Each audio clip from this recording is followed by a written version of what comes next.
with getting involved in cryptocurrency and Bitcoin. And just like, what's your background? Okay. I mean, my background is really in action sports and marketing oneself as an athlete. That's where most of my background is. That's how I got my start with learning how to do social media marketing, because I was riding bikes professionally. So, we were always producing content for YouTube and Facebook and different social networks so that we could get our names out there and stuff. And, I was living in Hollywood at the time, hustling a lot of commercial work, stunt work, things like that. And then I discovered this thing called residual income from doing commercials. Because, when you do a union commercial, they pay you over and over again every single time the commercial airs. And, my parents never taught me about residual income. My teachers at school never taught me about residual income. They were always like, get a job. And so I started getting paid to ride my bike. I started making residuals off commercials. And I was like, man, this is way freaking better than a job. Like, what are other ways I can make residual income? Eventually, I started looking into other ways to make residual income. So that led me to learning about network marketing companies and like royalties and how like webs, building like social media followings and stuff like that could create multiple streams of residual income for different products and services. So I got into like sales and marketing a little bit. I got into the network marketing stuff, building affiliate programs. And then one of the affiliate programs that I was involved in was I was an affiliate for advertising services, online advertising services, pay-per-click ads, banner ads, text ads, things like that. When you're scrolling down the newsfeed on Facebook and you see like a sponsored ad that goes through, that's the kind of stuff I was getting into selling. And I was getting paid commissions with PayPal. Everyone was using PayPal. Yeah. And what happened with PayPal was that people were having major issues with this payment processor. They were freezing people's accounts. They have high fees on top of it. There were companies that had millions and millions of dollars frozen in their PayPal funds for up to 180 days. PayPal can freeze anyone they want for any reason they want. Yeah, absolutely. If all of a sudden you're a business and you're using PayPal and you're really successful and you make a ton of money, you'll show up on their algorithm and they're going to be like, oh, how did this person make all that money? Maybe they're doing something illegal. Let's freeze their account for 180 days. And who knows what they do with that money when they freeze your account? Do they take it and invest it somewhere and earn interest off it and then release it back to you? I don't know, but it's very possible. I wouldn't be surprised because when you're a centralized private processing company like that, you can do whatever you want. Yeah. So that was a major issue with these payment processors like PayPal. So all of a sudden, these advertising companies, they all started switching over to Bitcoin. And then since I had built networks in these advertising companies of customers, and then the customers started using Bitcoin, I started getting commissions in the form of Bitcoin. So I say Bitcoin found me. It was completely unintentional. So I was like, oh, like I'm getting commissions in this Bitcoin thing. Well, how do I get this money? So I had to create a Bitcoin wallet. Yeah. So I created my Bitcoin wallet. I started racking up some of these Bitcoins. And then at the time, Bitcoin was trading for around $450 a coin. This was back in like April, May, June of 2016 when I started getting these things. And then in June of 2016, Bitcoin value goes from $450 to $800 a coin. So I literally almost doubled my money just by keeping it in a Bitcoin wallet instead of in the bank or instead of in PayPal or instead of some centralized fiat money store of value. So I was like, wow, this is freaking awesome. Like everyone needs to do this. Like this is way better, Like this is like one of the things that I was looking for, And then I started learning more about it. Oh, it's decentralized. The governments can't control it. It has the potential to undermine everything these governments are doing with how they collapse economies and manipulate economies. And they fund every world war through control of these centralized banking systems where they print out fiat money. I learned about all that stuff long, long ago. I learned about the bankers, the Illuminati, the bloodlines from a very young age because I had access to the internet and I knew how to use it. Yeah. So I already was like, okay, that's fucked up shit. Like I've always like subconsciously been looking for something to undermine what they do. And then it found me. Yeah. Bitcoin, decentralized money. They don't control it. They can't freeze it. They can't seize it. I can send money anywhere to anyone in the world. There's nothing they can do to stop that transaction from happening right now. So, after that doubling of the value, I've just been all in. You know, I've kind of been like one of those people that just took the torch and ran with it. You know, I started doing trainings on how to create the wallets, how to trade the markets and play the system to your advantage. You know, how to get your money out of the bank into Bitcoin. You know, all that stuff is kind of what I've been doing. I'm trying to help transition people from this old, archaic, corrupt monetary system into a newer, better one that's decentralized and for the people. Yeah, man, it just sounds like I'm talking to myself. Yeah, man, that's what's up. What do you think the future? What do you think the future is going to bring? Oh man, yeah, that's a tough one because it's the market itself is so volatile. I mean, we've seen Bitcoin literally go from like 5,000 a coin down to 4,000 a coin, back up to 5,000 a coin. And right now there are big banks and governments that are purposely doing things, creating propaganda and trying to pass legislation to fluctuate the value of Bitcoin so they can buy in at a lower price. Yeah. That's happening right now. Who knows what else might happen? I mean, we may see Bitcoin go to 20,000 a coin, 50,000 a coin, 100,000 a coin. It's completely uncharted territory. We have no idea how big this thing can grow. And for anyone who may be new to Bitcoin, there is a limited supply of these things. There's this process to confirm the transactions called mining. And when you mine these things, when you confirm transactions, it creates more all the way up until the whole supply is finished. There's 21 million in the supply. About 3/4 of them have been mined up.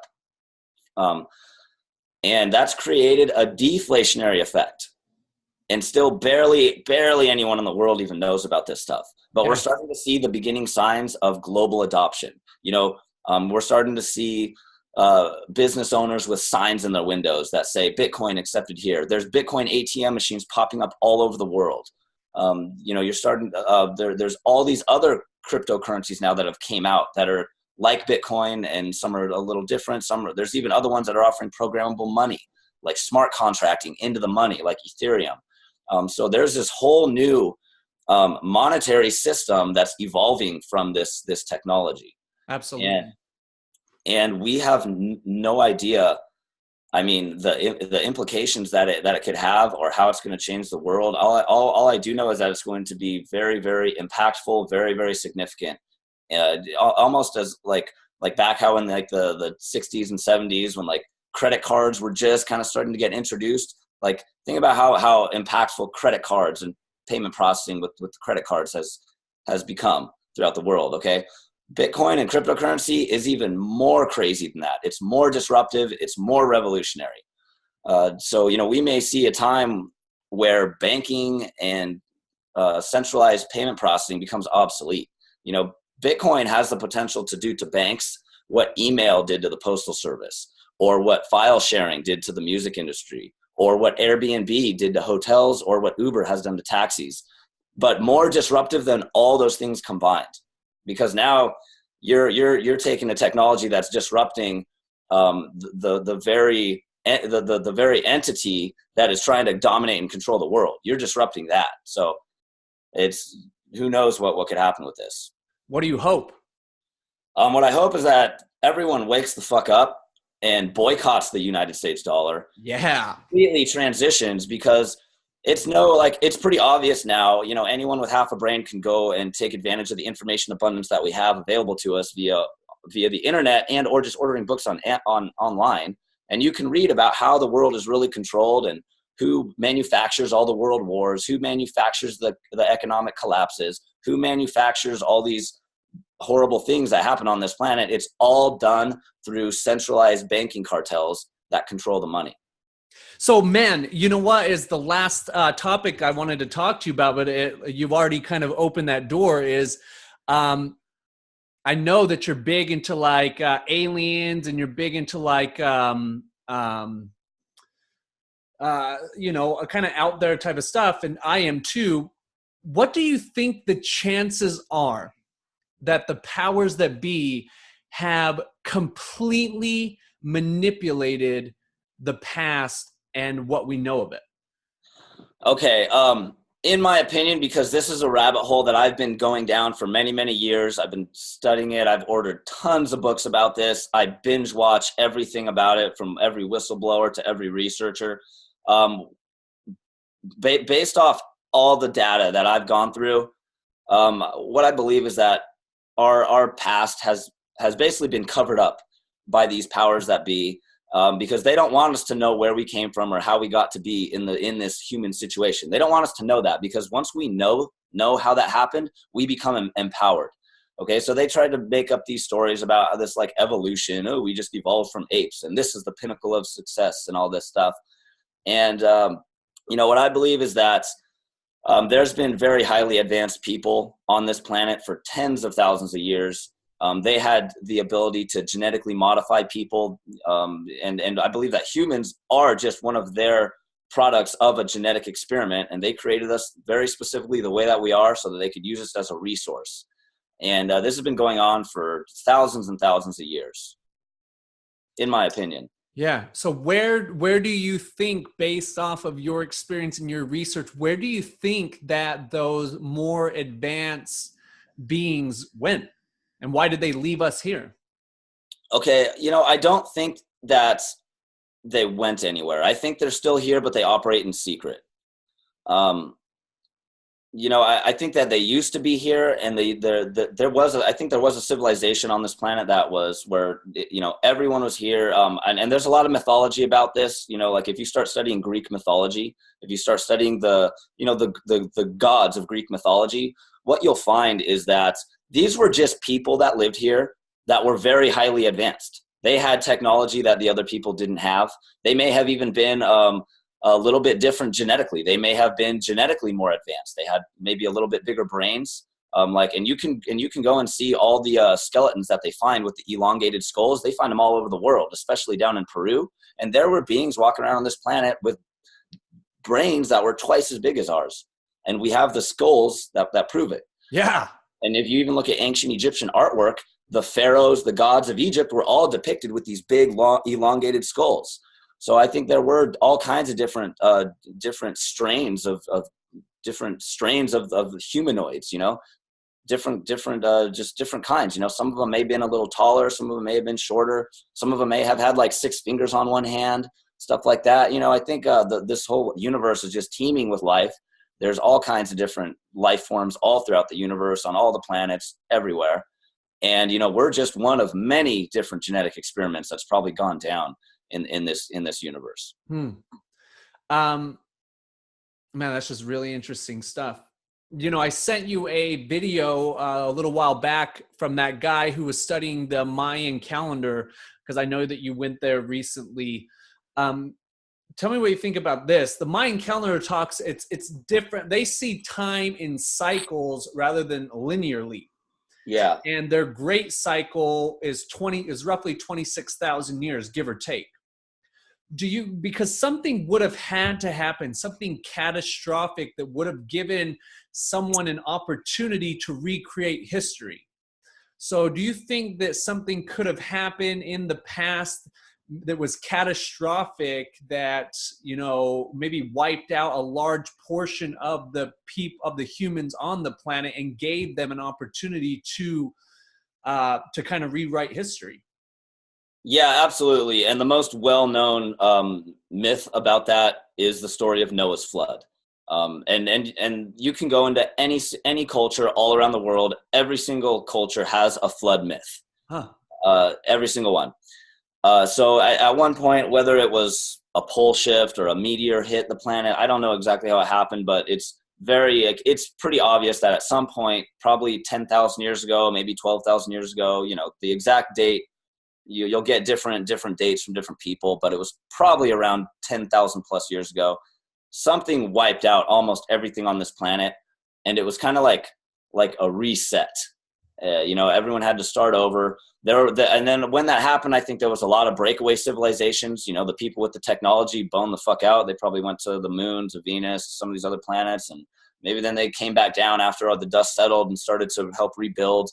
And that's when you start getting back into like Greek mythology and how they, the Greeks and all this stuff, they built statues of their gods, like probably one of the more well-known ones that is known for teaching the people metallurgy and all that stuff is Hermes Trismegistus. And that's Greek, but the Romans, they had their god, which they called Mercury, and Mercury was depicted the exact same symbolism as Hermes. So you got to think, like, was this dude like really just a highly advanced guy that lived longer? I mean, even in his book, the Emerald Tablets, he claims that he had overcome death and he could extend his lifespan indefinitely. And he had mastered incarnation, and I think that's just technology too, being able to incarnate into these avatars. There's crazy documents out there about people having really, really crazy technology and understanding all this stuff about the way the human body works, how the consciousness incarnates in through the pineal gland, and a lot of stuff about genetic experiments and doing things like that. It's crazy once you start. Once you get out of your mainstream indoctrination camps that are here in the United States, they call it public school. I call it an indoctrination camp. Yeah. Where you have to mindlessly regurgitate information without question. Once you break free of that and you start exploring what else is out there and start ordering the books off Amazon, start connecting with all these different researchers through social media, you're going to find that there is just an abundance of crazy stuff that you can learn about that is mind-blowing, in my opinion. Yeah, absolutely. So, that kind of brings me, this is the big dichotomy that I deal with, because I'm on the same page 100%. But on the other side, so we have one side where, this past, what does our past really look like? Were there, extraterrestrials? What happened to Egyptian culture? All this type of stuff. But then on the other side, I have this idea that I literally create my own reality. That this reality that I live in is simply a figment or a projection of my own imagination. So even all of those stories that we're talking about are simply stories that somehow, or maybe they were even hardwired, installed into my DNA when I first came here, or I've picked them up along the way or something like that to make the past seem real. Because I know that you're into like Joe Dispenza and stuff like that, and that's what he really talks about. You're the placebo. It's not, when I talk about, because I teach this stuff, that you create your own reality, and I'm not talking about like fluffy, like The Secret type stuff. I'm talking literally, you create your own reality. That we are living in a matrix, and that this whole thing is just data. It's just energy, and it's really not that my eyes aren't seeing anything. It's that my eyes are projecting. My mind is actually creating this reality. I can't see my own eyes unless I look into a mirror. Only you can see my eyes, and only I can see yours projecting out. So this image that I have projecting, it's not real. It's a figment of my imagination. So because that feels more real to me based on my experiences, that idea that I am literally creating my own reality, and anything outside of my own reality is just unknown yet.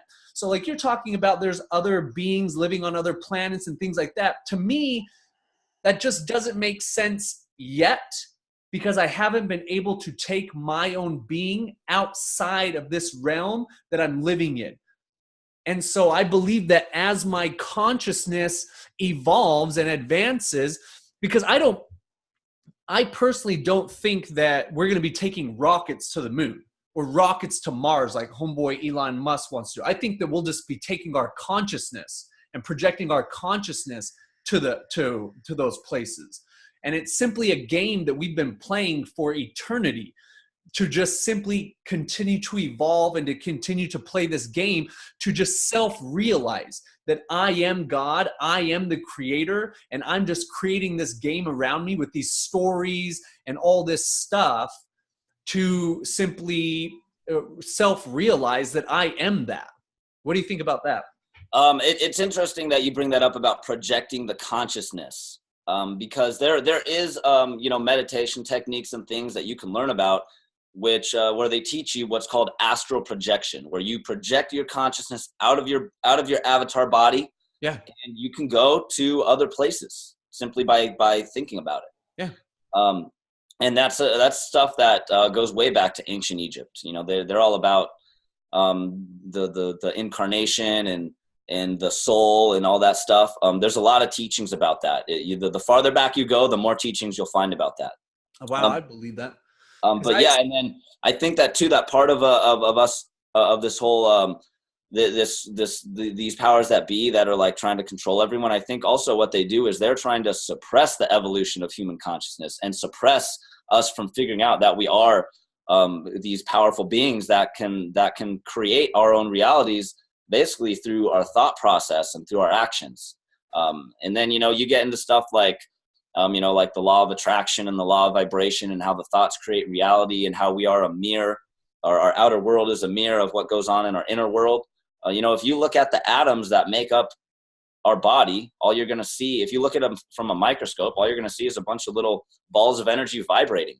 And if everything's vibrating, then, there's different techniques and things that people can practice to change the vibration of their body to help manifest different results in this world. So if we're all these powerful creators running around, we're all collectively taking part in the creation of this reality. So if we come together as a collective consciousness, we could create anything we want.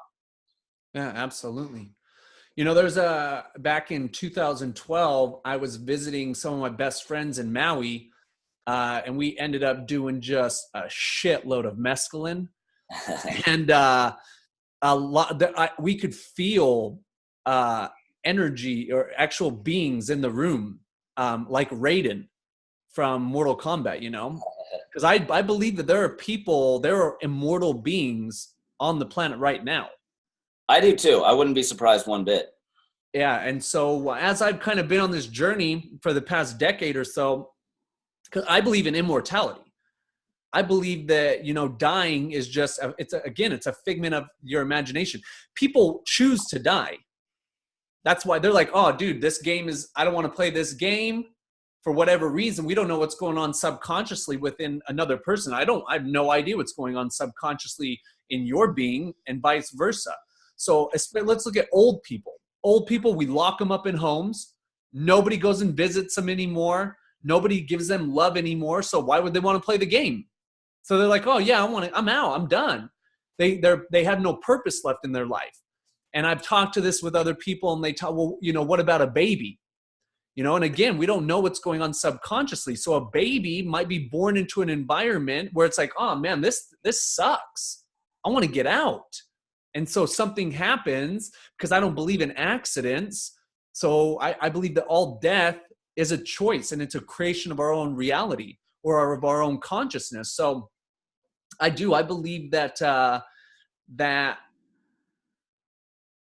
life is just it's conscious evolution, and that we've taken that consciousness and we've projected it like a laser into these first person avatars, simply for the purpose of evolution, evolving that consciousness, because every thought leads us to another thought and progressing on and on and on.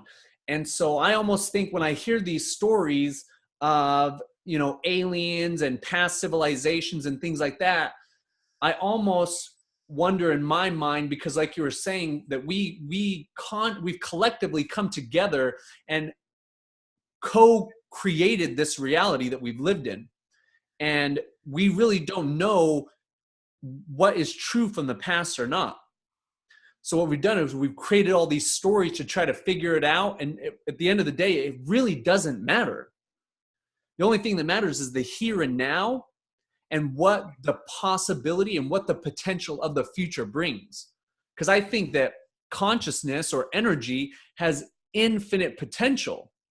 And so that being said, is like I was saying, like me and you, 10 years from now, 25 years from now, we might be just out in outer space, just projecting. I've had those experiences out in the jungles of Peru, drinking ayahuasca with shamans, and just boom, man, you're in the fucking universe, Yep. It's crazy how plants are compatible with us to do that. Oh, absolutely. But is it really that? Or are you giving yourself permission? What you're saying is that you have 100% intention that I'm going to drink this drink, I'm going to take this pill, and I believe I'm going to have a certain effect. Yeah, is it a placebo? You create it. So I believe that in the future that you won't need ayahuasca. You won't need those things. All you'll be able to do, because as we progress, especially people like you and I, that we're seeking this knowledge because we've had certain experiences in our life that have kind of opened that door to the rabbit hole. And it's kind of shook for me, I grew up in Salt Lake City, Utah. So I grew up in a Mormon culture, black and white, where do this, you're going to heaven, do this, you're going to hell. So when I first smoked cannabis, that was the first thing that like shook my reality stopped, and it shifted in that moment. I could remember I had a quantum leap in my conscious evolution in that moment, because I didn't smoke weed until I was 25 years old. So in that moment, my whole reality shifted, and everything that I had been taught about reality and what reality is and what's going to happen, about who I am, where I came from, and where I'm going, in that moment, I questioned everything. And then I started eating mushrooms, and then just going down that rabbit hole, and then questioning all that. So for me, as we progress down this timeline, we're going to realize, like you said, we're going to become more and more empowered to who we really truly are. We are infinite beings, and we have infinite potential. So in the future, man, I just think that we're going to be creating some fucking crazy shit. You know what I'm saying? Yeah, I think the potential is definitely there, but people just need to wake up a little bit and realize how powerful human consciousness really is. Absolutely. Yeah. And along those lines, and what we've been talking about with, the powers that be, I think the powers that be are just outdated motherfuckers. They're running on Windows 95 and they don't understand, nor do they want to understand, nor do they want to evolve their consciousness. So what they're doing, that's why they prohibited consciousness expanding things, is because they control the game. They created the rules, they created the money, so they're rich. They're happy living in their ivory tower. And so they're afraid. They're more afraid than we are. They're terrified of losing control of what they've created over hundreds of years. Yep. And here's the thing. You can't stop evolution. You can take all your tanks, all your guns, all your military, all your power, and no matter how hard you try, if the ocean wants to create a tsunami, it's going to just wipe that whole fucking thing out. So you can't stop the wave, because that's what it is, just waves and cycles of time. And that's how evolution works, just waves and cycles. And so what I see with what's going on, what happened in Vegas, what happened in 9/11, all these false flags that have happened forever. Every single war, false flag, 1913 with the invention of money, all that stuff, it's the end of a paradigm. And a new paradigm is literally being created right now. They talk about this in astrology. I'm a big astrology nerd, that, the age of Pisces is ending. Yep. And the age of Aquarius is now manifesting. And just like there's no clear-cut demarcation from night to day, it's a gradual progression from light to dark and back from dark to light. Same thing goes from this progression that we've been on for the past, 2,000 to 2,500 years. We've been in this age of Pisces. And I think that age was all about scarcity. Something happened that really shook up the globe. And that being said, is something programmed an idea into the mass consciousness that there's a limited supply of food, clothing, shelter, and resources. But now what's happening is now we're coming into this new age of abundance, because now we have an abundance of information. Now we're realizing in America alone, America throws away and wastes more food, enough food, I should say, to feed we could eradicate hunger on the planet with the resources in America. So we see that this old paradigm, this old age is breaking off and it's disintegrating, and a new one is forming. And that old system is going to try to hold on, because that's all they know.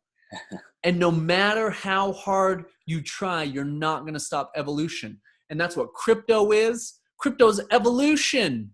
The internet is evolution. You can't stop. I did a research paper for a presentation on the internet, and how the internet is a living organism. It has all of the characteristics of a living organism. And so at this point, it cannot be destroyed. It is literally a digital virtual organism that has covered the entire planet. Almost like, what do they call what mushrooms? Mushrooms create a mycelium or something like that? Mycelium network. Exactly. That's exactly what the internet is. Like the state of Washington is basically just a big mycelium network of mushrooms. Like if you're underneath the soil, it's all connected with mushrooms. Right. Oh yeah, haven't I heard that like you can pick psilocybin mushrooms like in DC, like I think like in front of like one of the like Washington State and Oregon. Oh yeah. Because it rains so much there, that it's just like a perfect breeding ground for psilocybin mushrooms. Like you can just walk around in the park, and after it rains, and you'll probably find some. Dude, if you know what you got to be careful with that. Oh, because you might pick the wrong ones. Yeah. So man, it's just so exciting. I've had, again, growing up where I grew up, I actually grew up grew up Mormon. I grew up around Mormons, and then I tried Mormonism actually when I was like 18. So I went to the temple and all that weird shit, Yeah. And I've had a lot of conversations with my dad, and I always find myself having these conversations with religious people. And I'll remind myself, like in the middle of the conversation, I'll be like, oh, what am I trying to do?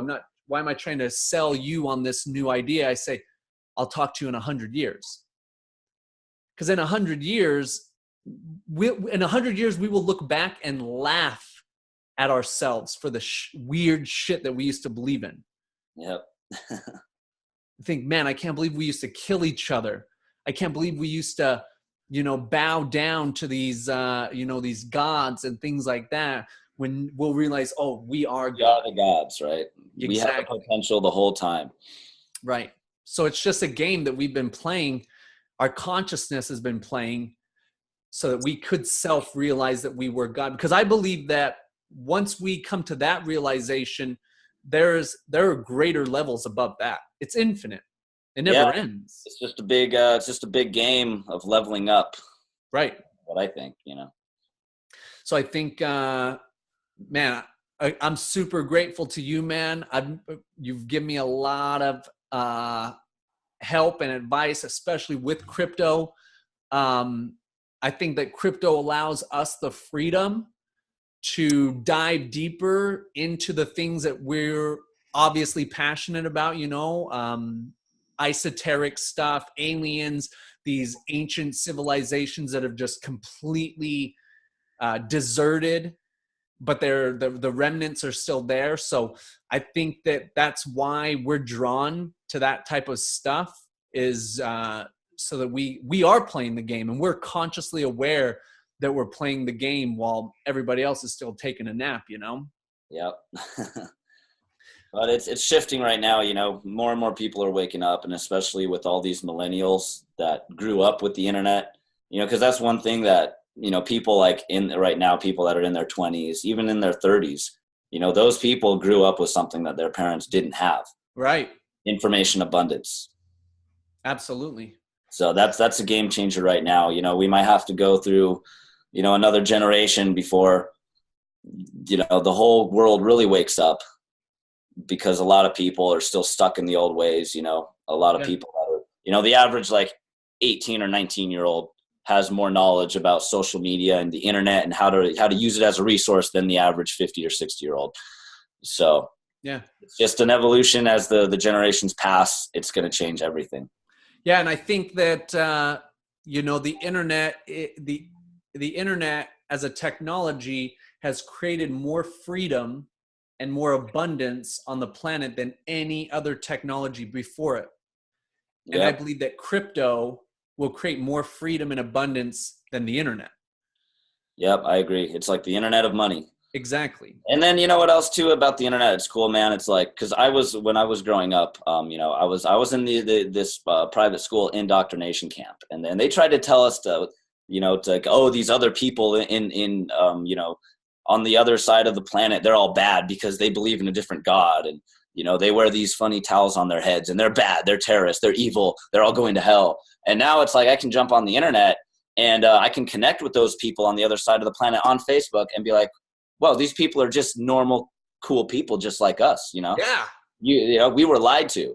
Right. So it's dissolving the boundaries, and it is part of the evolution of, it's like the global collective mind coming together. Kind of like how like when birds are flying in that V shape, how do they know to maintain that perfect formation? It's like a collective consciousness. It's like a school of fish swimming through the ocean in perfect symmetry, I think is the word I'm looking for. Yeah.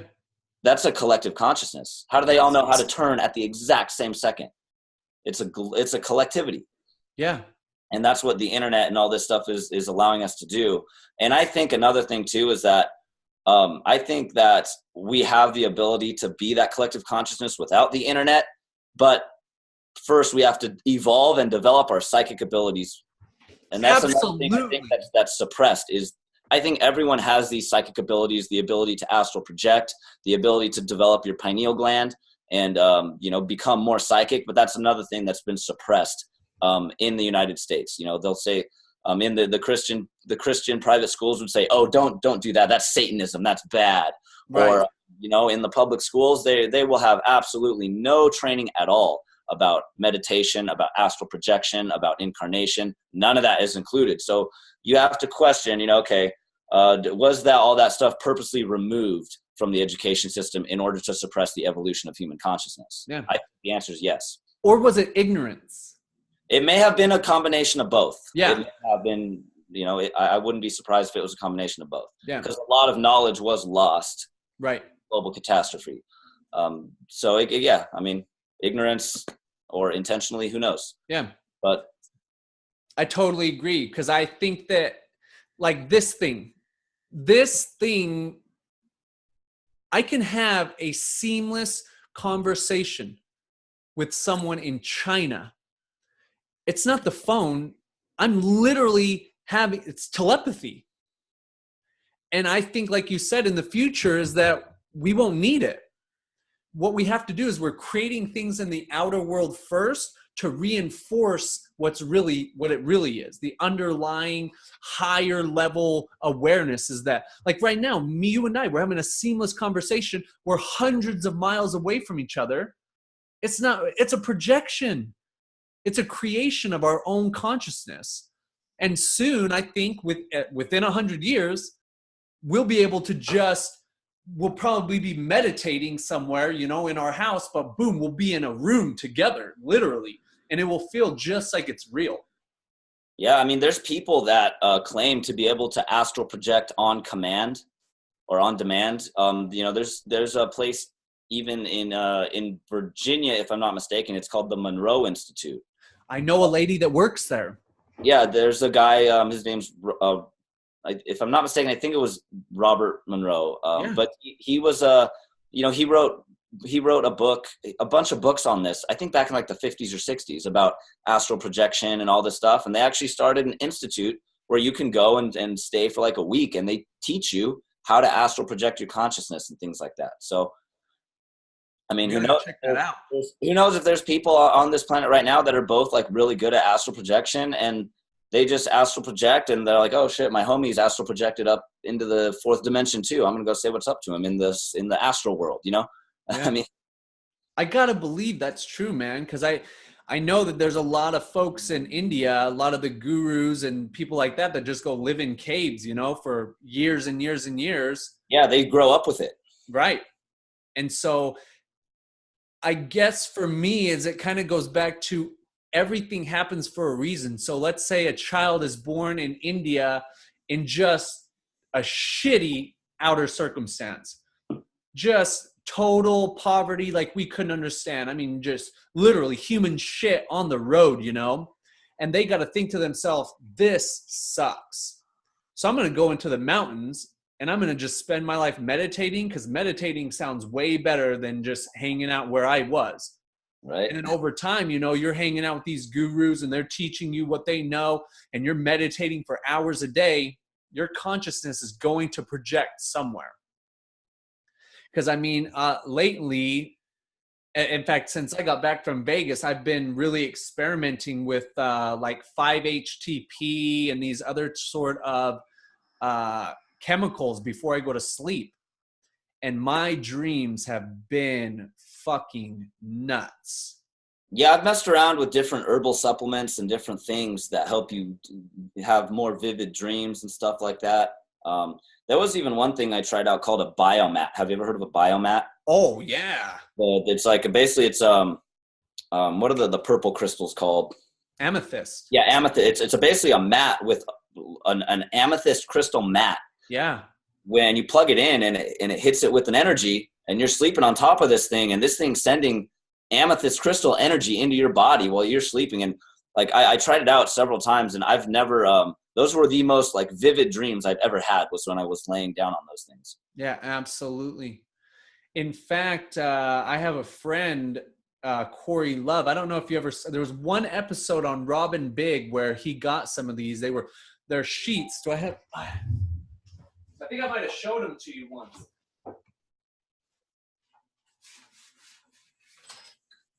They're these sheets. Uh-huh. So what they are is essentially, it's a 2-dimensional picture of a 3-dimensional form. Okay. Okay, so it's like if you drew a cube on a piece of paper, you know? Oh, yeah, the sacred geometry. These are crystals. And so I have a bed set. I have hundreds of these that you put under your bed, and it essentially acts as the same thing as like those biomats. And yeah, some pretty incredible stuff. In fact, I have not put them under my bed since I moved into that house this year. I need to put those under the bed and really test my dreams. Yeah, a lot of people, man, they build their houses like with crystal grids integrated into them. You know, they build their meditation rooms with crystals like in the corner of each, you know, in each corner, and do all this stuff. And, you know, different herbal supplements, they burn sage. Yeah. Stuff like that. Cause like, you know, in all these plants and things, like there's molecules in these plants that help you become more psychic and help you connect, you know, to whatever else is out there. You know, there's all kinds of crazy stories about people that practice all these meditations and get data downloads all of a sudden. And, you know, even that one guy that I followed, Dr. Joe Dispenza, yeah, the guy that's been studying it for like the last 20 years, the guy that meditated his spinal cord back to health after being hit by a Bronco with no surgery. Who did? Joe did? Yeah. Joe Dispenza literally reformed his own? Yeah, that's how he got into it. He was doing a triathlon, and while he was riding the bike, a Bronco hit him. It completely destroyed his spine, and he was told by the doctors, "Oh, you're going to have all these surgeries. You're going to have all these metal rods and stuff put in your spine, you know, over the next couple of years if you ever want to walk again," and all this stuff. And well, basically, what he claims is that he said no to the surgeries. He said, you know, I'm going to meditate, and I'm going to connect to whatever whatever intelligence is causing my heart to beat without me thinking about it. I'm going to connect to whatever intelligence is causing my food to digest without me thinking about it. And he claims that he rebuilt his spine through meditation, and now he walks around perfectly fine. And he's dedicated the last like 20 years of his life to studying, the mechanism inside the brain and how it works and how to connect to higher consciousness and what is actually happening on the mechanical level and the molecular level when people start doing these meditations, and when people start changing the frequencies in their brain, and when people practice what they call the Kundalini meditation, where you send the energy from your lowest chakra up to your pineal gland, which is piezoelectric. Your pineal gland has crystals in it, just like when you spark a lighter, that lighter has crystals in it. It's piezoelectric. So when you hit it together, the flame bursts out. That's exactly what happens in the pineal gland when people do these meditations. Is they send the energy up, piezoelectric effect, and then you're releasing DMT, you're releasing melatonin, you're releasing all these different chemicals, and you're having these multidimensional experiences and doing crazy shit. He says you're going from less particle to more wave, like that quantum physics experiment. Yeah. Going from particle to wave. So it all has to do with energies and frequencies and vibrations. Dang, dude, you just blew my mind. Crazy shit. Yeah, man. Dang. Man, well, I'll tell you what, for everybody that's going to watch this video, man, you are the master when it comes to passive income streams with cryptocurrency. What are some of the projects that you're currently work on, so these people can get out and wake up and start making some of them passive incomes? All right. Well, I mean, in a nutshell, what I do is I create multiple streams of residual Bitcoin. I don't even get paid in fiat money anymore. All I get paid in now is cryptocurrency. I pulled almost all my money out of the banks. I'm down to one bank account. I only have one bank account left, and it's because it was like a joint account that my parents created when I was like 13 years old.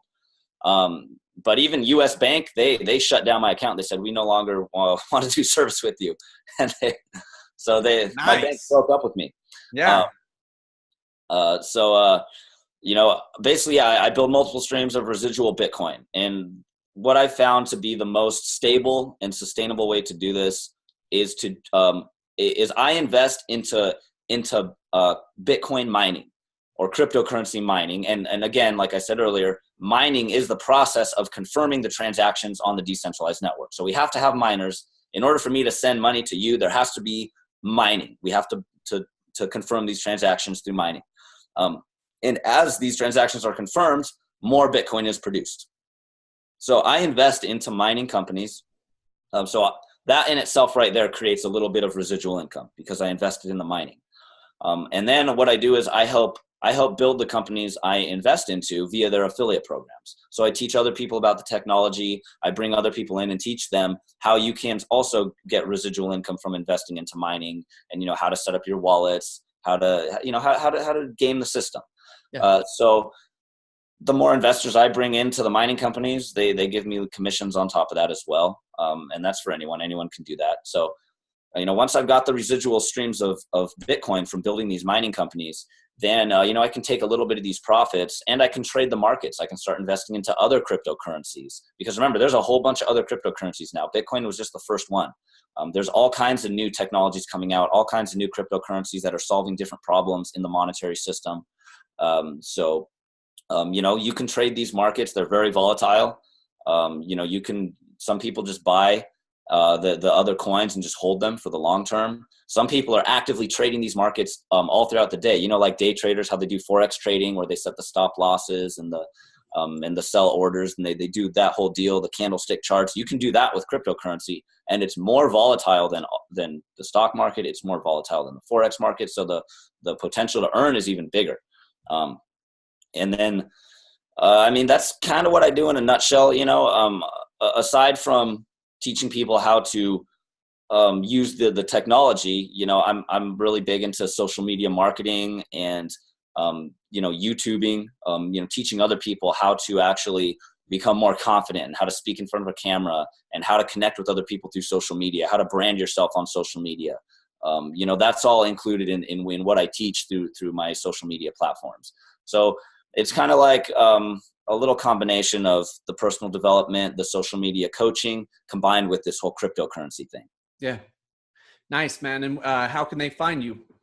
You just type in my name, Sean Logan, type it into YouTube.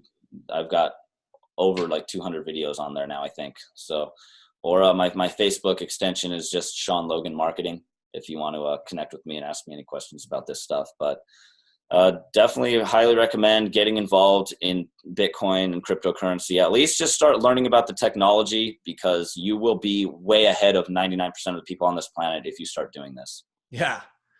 Nice, man. Well, man, thanks a lot for linking up today, man. It was a pleasure, man, talking. I enjoyed talking about that crazy stuff, man. I'm big into that stuff. Yep. Yeah, man. We'll have to, in the future, go to some of those Joe Dispenza. I know you just recently got back from one, but see what's up with that Monroe Institute. I met a lady that has worked with him for a long time at Psi 7 just last month. So after having this conversation, it's more something's pointing in the direction of checking out that Monroe. And that would be an experience, definitely, to go down there. Yeah, I think it's only like a couple $1,000 to stay there for a week. Oh, dude, that's nothing, dude. That's fraction of a fraction of a Bitcoin. Right. Yeah. All right, man. Well, thanks a ton, man. We'll talk to you soon. Man, thanks for having me on the show. Always good talking to you. I'll be in touch. Well, buddy. Sounds good.